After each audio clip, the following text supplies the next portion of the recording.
Hello there, and as usual, I'm Aaron from SDV Gamers, and welcome. So today we're taking a look at a ship from one of my favourite sort of science fiction, sort of action games. If you want a good blaster where you're going to destroy some aliens, Halo is definitely for you. So this is a Covenant ship, if you haven't identified it already.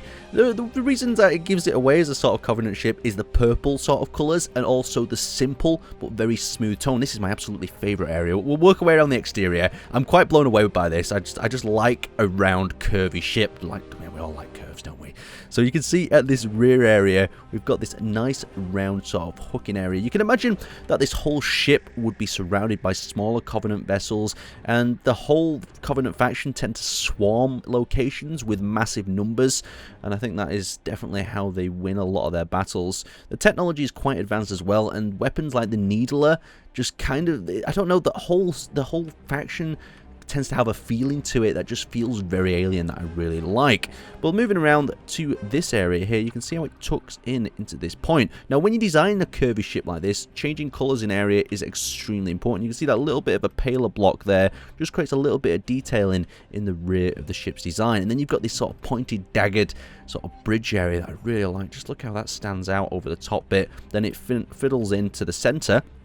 So this central point here is like, it's lighted by this weird sort of bluey glow, and you can just imagine maybe a ship. There's actually a gravity generator in here, or something maybe hovering out of this area, maybe even 3D printed in the case of Space Engineers, and then being deployed instantly to the battle. And you've got hallways to access into this area as well. So this is not an atmospheric sort of sealed ship, and the interior is almost very bland and tall, and you can work out the reason for that. You don't tend to see the inside of too many Covenant ships in the Halo games or even the movies, so you've got to kind of have a bit of creative license. At the same time, this could be very easily used as some sort of ship for, I don't know, a survival world where you want to introduce the Covenant faction, you want to roleplay it a little bit. So continue along the outside, we've got these outer sort of wingtips that funnel around into this point. Everything reminds me, it feels like everything in the Covenant faction is kind of built around the power sword. You've got like a feeling of everything in that shape and tone. So we've got this massive bulging point down the bottom. God, don't say that again, Aaron, that sounds really strange.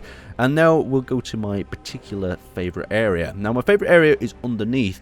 Just look how they've lit this thing. You've got the lighting in there, you've got the recesses adding that extra level of detail, and towards the center we've got ourselves this spotlight with this chamber around it. Now it feels like there could be more added to this ship in the future. It feels like it's still at an early development stage. There could be hangar doors and a whole variety of other features. Just look how it tucks in this area. We've got this like rigid spine sort of position that goes into the back there, and the thrusters. So you don't see many thrusters around this design, and that's because it's designed to use a certain thruster modification that actually hides them within inside. So if we tuck in here, you'll see that the thrusters are wired up inside here. Lots of wasted space in a functional sort of standpoint, but it is to create that look, that smooth, alien, advanced technology where you don't see the thrusters and the rotors on the outside. And we've also got ourselves some shield doors down the side. And just imagine hundreds of Covenant ships just whipping out of them, taking over a planet as it comes into the point. Let's have a little bit more of an interior tour. So we've got through the back area in the hangar there. There's not too much to see there.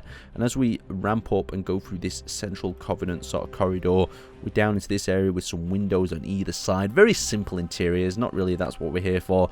And then you come into this particular area here where we have this object on a projector. Does anyone know what that object is though? You have to leave your comment in the description below. Maybe there'll be a few of you that know what it is. There's a few Halo fans out there. And we've got the bridge that's very simply just a chair stuck on the front. I'm sure in future sort of alliterations of the design, more details will come to light. Anyway, for the moment, it's an absolutely beautiful ship, and I've enjoyed having a look around it. If you want to see this for yourself, then there'll be a link in the description below. Make sure to drop a like on this video, and I will see you next time.